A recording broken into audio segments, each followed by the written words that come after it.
We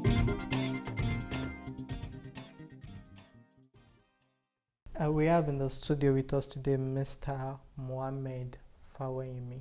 Yes. So we'll be explaining the state of the Nigerian nation, starting from Lagos State with the visit of President Muhammad Buhari, which has temporarily paralyzed the business activities in the state today. What's your take on this? To me, I find it very embarrassing because the governor is a man who has so many laurels, so many degrees, so many prizes based on what he has done in the past, and a simple task like regulating how the president's visit is going to be memorable in Lagos State without a lockdown is what he has failed to do. It's very, very disgraceful. I could recall so many visits when Obasanjo was head of state, coming to Lagos when Bola Ahmed Tinubu was head of state. I don't think we ever had a total lockdown like this, just to open one terminal and to attend the birthday of Asiwaju Bola Ahmed Tinubu, his 76th birthday. I don't know where people got the 66 from. From my own personal records and from what I know about him, he's 76. He can tell people whatever, maybe because of political expediency. But the governor has, before today, right from last year, paralyzed the state. Because I witnessed a lot of tankers parking all the way from Apapa over the Eco Bridge up until Ojuelegba. And a lot of these tankers, I pray that they don't have fuel in them, because any ignition of fuel will cause the death of nothing less than 8 million Nigerian people resident in Lagos State. And this hurry of how would I put it? Carrying out 4 or 5 road functions at a time. Everything you have to do in government has to do with planning. You have commissioners to scrutinize, strategize, and implement the policies for you. Why do you have to take it upon yourself to paralyze the whole state because you are constructing roads? Look at when Fashola was here. Everything was done one after the other. To the extent that when he was about to be voted in the second term, people traveled far and wide from London, from the US, from Malaysia to come and vote for him. That is the sort of person we need in Lagos State. I don't understand what this man is doing. I don't know. So we have a serious problem. And I think I can understand why the lockdown was implemented. Because there's a lot of hatred for Muhammadu Buhari now as a president. One, because he encouraged the killing of the Fulani headsmen. We brought him in. I went to vote. I removed the drip I was taking then. I was on hospital bed. My mom reluctantly drove me to the voting center, and I voted. So, and I went on every media that cared to listen that, no. This is a new start. Buhari is here. No, things will change. Only for us to see killings in Ondo, killings in Ekiti, killings in Anambra, killings in Enugu, killings in Taraba, killings in Jos. And I'm sure they've talked to him, but he believes, no. This is time for his Fulani people to revenge. And these are not Fulani people who are domiciled in Nigeria. A lot of these Fulani people come from outside. I recall when Paul Nonongo said Atiku was responsible for this. Nobody investigated. That thing would die down like that. And Paul Nongo is an elder statesman of repute. He's a man who was a minister when politics was politics in this country. Politics of decency, not do or die like what we have now. So before we move to the Fulani killings, let's just still stay in Lagos State. The Lagos State government has been trying to force on the people an increment in the land use charge being paid by residents of Lagos State, whether you have a business in Lagos or you have a house in Lagos, occupied or not. There's been over 400% increment in the land use charge. How do you think this will affect the resident of Lagos? I think he wants to kill more Lagosians. There's enough hunger in the land. I am now asking them to pay tax 400% of what they don't have and what they cannot afford. I don't think this man, I think man should have a rethink. Otherwise, I don't think he should be voted into power the second time. All those endorsing him are people who are sharing money as a result of the largest APCs distributing from the onset. I understand they locked down our chairman, Ikeja branch, Tiger branch. I want to remind the IGP that we're not running a police state. And if they continue like that, there's going to be a lot of chaos because not everybody will be able to take it. Legal men, lawyers are men of repute. We are a member of the third arm of government in this country, that's the judiciary. So I don't think we should be treated like animals. Gone are the days when it was the military and Gani Fawehinmi was being arrested and kept in all sorts of prisons. Things have changed. We're in a democracy. We should not allow the whole world to forget us. Bill Gates came recently to start telling us what to do, which is an embarrassment. We have so many elder statesmen, we have so many brilliant, intelligent people in this country. And it takes a man like Bill Gates, who is not as old as a lot of our experts in this country, to come and tell us this is what you have to do, this is what you have to do. I feel that's a slap on the face of Nigeria. But I think our elders should take it as a very, very corrective measure. I would advise the Commissioner of Police to advise the Inspector General of Police that they should desist from that act of trying to cow down the chairman of the Ikeja branch, because they're going to cause a lot of problem in the country. We should concentrate on what is really crucial in this country. That 400% increase should be scrapped completely, because a lot of people are going to suffer. A lot of people will not be able to afford it. Even some of the rich people would not be able to afford it. So I would advise Governor Ambode, he has enough money to run the state. He gets enough money from the federal government. He gets enough loans from the international IMB and all the other foreign financial institutions. I don't think you have to put more yoke on the Lagosians, because I think the internal generated revenue of Lagos State is enough for him to work with. If he cannot, then he should leave the place and give it to someone who knows how to manage better. But if he does not, I hate to see what will happen if he tries to implement it forcibly. He might be surprised with the reprisal attack in Lagos State. That's my advice to him. But do you think, sir, that he's ready to take this advice, considering that despite the locking down of NBA Ikeja branch office, the police went ahead to issue a statement that nobody must organize any protest against, specifically against the land use charge? The policeman that made that statement shows he's not knowledgeable of our constitution. The constitution says everybody will be expected to fair hearing. Everybody must be heard. And under section 14.2, the welfare of people and security of people is the primary concern of government.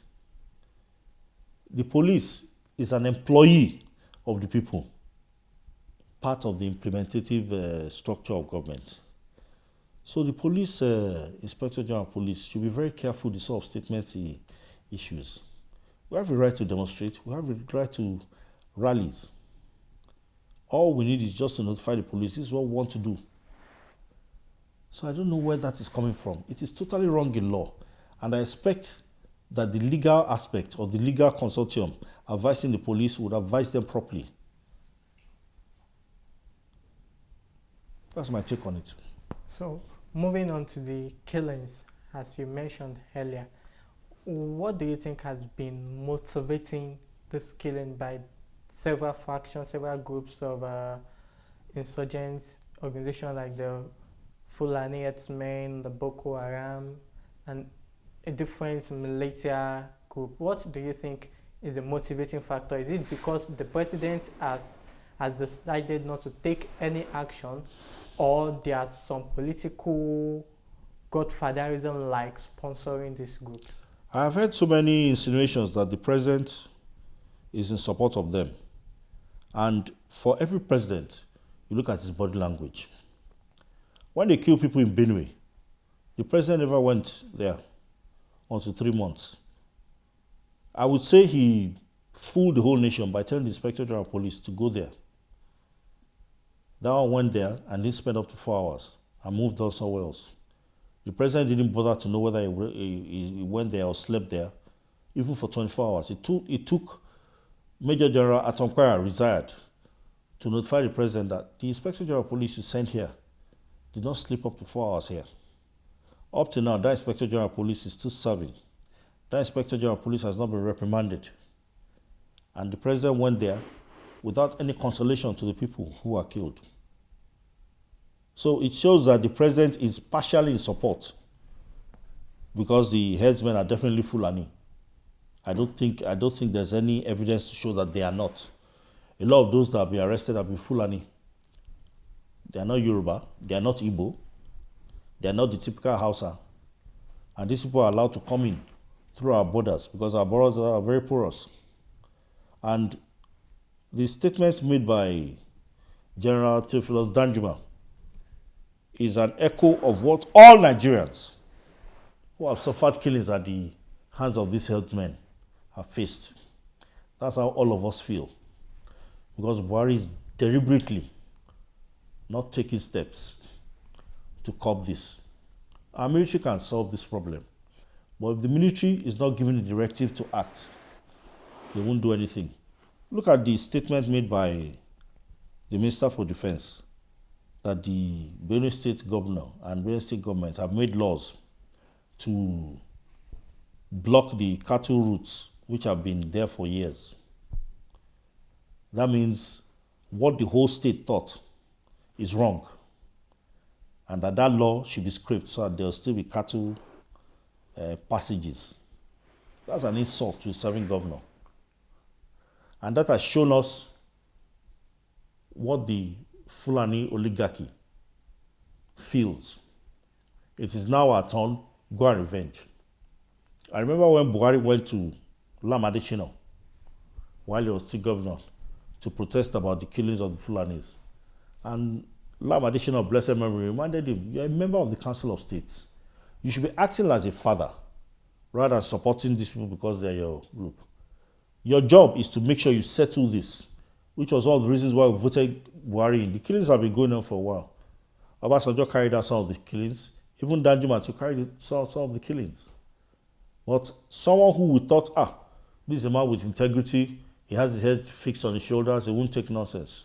He will come in and solve. There are ways to solve these things. But when you turn your face and you allow the killings to go on all over the country, then you are not fit to be president. And my advice to the youth, the Bible is saying the youths are the leaders of tomorrow. The tomorrow has come today. 2019 is that tomorrow. Voting someone below the age of 50. So we can have a clean slate, clear new policies, fresh new policies, so that Nigeria can become a world power. If we continue with these ex-generals and these so-called old people, Nigeria is not only going to be relegated to the background, it's going to fragment, and Nigeria is going to be at the doldrums of history. So I advise the youth, select one amongst you. The Constitution allows someone for 40 years to be president. Constitution allows someone for 35 years to be governor. We have more than enough brilliant people, over and above all these people who are there. So I think the youth should group themselves, arrange and organize themselves. Choose a party. Ghanese party is there. National Conscious Party is there. You can choose that. The youth, there's a Young People's Party is also there. Forget about this APC and PDP. They don't know what governance is. All they know is embezzlement and corruption. So if we want our country to grow and want to be part of the global world, Please, forget all these ex-governors, ex-generals, ex-naval officers, ex-air force officers. We've seen the folly of what they've done. It continues to cause more death. It continues to impoverish the company. And a lot of the geopolitical zones are getting poorer, while a few people are getting richer. My advice to my Igbo brothers and brothers from South, I'm also from South, I'm from Ondo State. Please, before you start carrying arms, trying to think of destroying the Nigerian state, ask what your elders who were there before, who are so rich now, some are so rich they can feed 2 states, ask them where they got the money and ask them what they did as regards their entitlement. Don't just come up and start abusing people left, right, and center, all in the name of getting Biafra or getting South State or whatever you think it is you want to get. Solve the problem from within before you speak out. A lot of your elders, those who are from 70 upwards now, even some 60 upwards, are responsible for the impoverishment, the unemployment in the state, the lack of free education in your state and your zone, particularly also in the north. There are so many rich people who made money from government. But until you tackle them and ask them, where did you get the money? Why don't we have hospitals to take care of us? Why don't we have facilities in our schools? Why can we not afford to equip our universities and colleges of education and polytechnics? Until we do that, we're not going to move an inch. And if you allow any ex-general or any ex-military officer or any old politician above the age of 65 or even above the age of 60 to come into power in 1919, the youth are going to suffer for under 20 years because the whole system is just going to continue as it was. That's my advice. But do you think, sir, that we have a set of youths who are ready to take on this mandate? Because the youths we have now, we still see them on social media backing Buhari, backing the same set of politicians who put the whole country in the mess we are in right now. In Yoruba, they say "Makon loye kan." They are the ones who have not tasted impoverishment. They are still getting things from the party, or they are still relevant to a certain point. By the time it gets to a point where the party now throws them aside or renders them unfunctional, just like they did to one Timmy Frank of the APC. Probably at that time, when they want to complain, it might be too late. There's so many youths who can rule this country. Nigeria is a bundle of intellectual, high-grade, human capacity people who can do better than all the governors put together and the president. Look at someone like Oshibajo, a man who is a senior advocate, a criminal specialist, UN recognized, got there. The economy of this country is his baby. He messed it up. You put a girl who just understands basic financing as Minister for Finance, when you have an industry like Fola Adeola right there, who can push this country forward. Until we put our best foot forward, we'll continue to suffer in this country for nothing, and the brain drain will continue. So the educational industry in this country has not been touched in my view, for the past 9 years. ASU has had so many strikes. ASU signed so many memoranda of understanding. Up to now, nothing has been implemented. Our universities are in shambles, no facilities. The lecturers are not being paid. So many groups in the university system are going on strike every now and then. And the UN says we must give 26% of our budget to fund education. So you see, we're in dire straits with this present government. Health is even in nil. Because if the president, anything happens to any governmental person now, they go abroad. The president was abroad for 3 months last year. The man from PDP, who is sick, who is claiming that he wants to go abroad to take care of himself. Why doesn't he go to Abuja? At least when PDP was in power, They were frequenting Abuja. Now that he's sick, is he trying to tell us that there's no surgeon in this country that can take care of him? I think we should have a rethink and build inwards, not build outwards. So don't use our revenue to go and buy houses in Dubai, in London, in America. Build what we are entitled to have in this country. So in your opinion, you are saying that the youths are the one that can change Nigeria? Of course. When Gowon was 28, he did far better than what Buhari is doing. He did far better than what Buhari, Obasanjo, Yar'Adua, and Jonathan did combined. And he was 28. He ruled Nigeria for 9 years. And we were the best for it. And that's the most decent leader we have had in this country, who was military. So, what are we doing with 70s? They're tired. They tried while they were in their youth when Buhari was 42. He did his best. But he's 80-something now. How is he going to perform? He's old, tired. We need young people. We need fresh ideas. Nigeria is the most populous black nation, but we are at the bottom of the pile now. South Africa is ahead of us. Egypt is ahead of us. Ghana is climbing over us. Where are we going to go? So let's look finally at the president now. He has been moving from one controversy to another. Recently, he received a visit from the Martin Luther King family, and he was given an award as one of the best African presidents. But the Martin Luther King family said as of last night that the award he received was not from them, and they did not even give him any award. How do you think this is going to affect the image of the president? It shows he was bought now. Martin Luther King is a reputable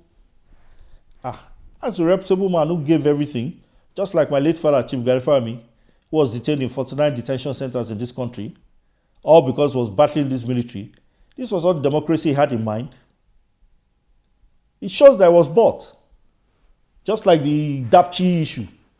A sergeant said that the whole operation cost 80 million to kidnap poor girls and use 5 as sacrifice. They are still withholding one, Leah. Can't remember her surname. Ashawibu. Yes, who said she's not going to renounce her faith. She's a Christian and she remains a Christian. So is that this government, I don't know, there's so many funny practices which I don't like. To govern Nigeria doesn't take so much intelligence. It takes just common sense. All you need by the Constitution is 5 credits.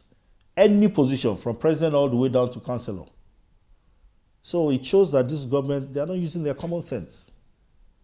I tell me someone like Oshibajo cannot bring out a proper economic plan for this country. And as vice president, this country went into recession. No. Then what's the use of the knowledge? If you are going to go into government, you must display your business acumen. Because you are going to generate money for the government, you are going to generate money for the people. You are going to generate improvement in the lives of the people, improve standard of living. You got there, things started dying down, people started dying of poverty. Look at the rural development. There has not been one single rural development since Buhari got in there. The man he put in there is an old man, Audogbe, who was minister, sworn in by Saraki's father. Now Saraki swore him in, the son. What has been the improvement? Nigeria should generate not less than $1.46 trillion from agriculture. I'm not talking about oil, I'm not talking about gas. Not one single rural, there are some rural areas in Nigeria. I've never had lights. I've never seen a road. There are still villages. You can't even call them towns. How many places is Audogbe going to move? At 78, close to 80. Half of the places Buhari cannot go. He's too old. So we have a problem in Nigeria. Any party that is going to rule from 2019 must have a very young president. I call on all the youths to have a rethink. Even those in the PDP and those in the APC. You don't do it. Oh God. What you will find after this, if Buhari gets in the second time, it's going to be very ruthless. And at that time, it will just be an issue of regret. This issue of ethnic cleansing, you'll be surprised. I was one of those who were ushering him in with all sorts of interviews. Now, I can say I'm the man in Africa who is most ashamed of myself that this is a president I believed in. Look at what he's doing. Under your watch, people have been killed, massacred, raped, dismembered. And he swore to uphold the Constitution to protect and preserve the territorial integrity of Nigeria. All the health, in fact, most of the people he chose as ministers, I can only count about 3 or 4 that are worthy of being ministers. The Minister of Trade and Industry is practically a professor. You want an able man, get an able man. A man of industry who has built something, and you can say, this is what he has built. Those are the ones that can handle government. Not people who come and give us all sorts of funny speeches. It's sad. Thank you very much, sir, for joining us on SaharaTv this morning. Thank you. Thank you very much.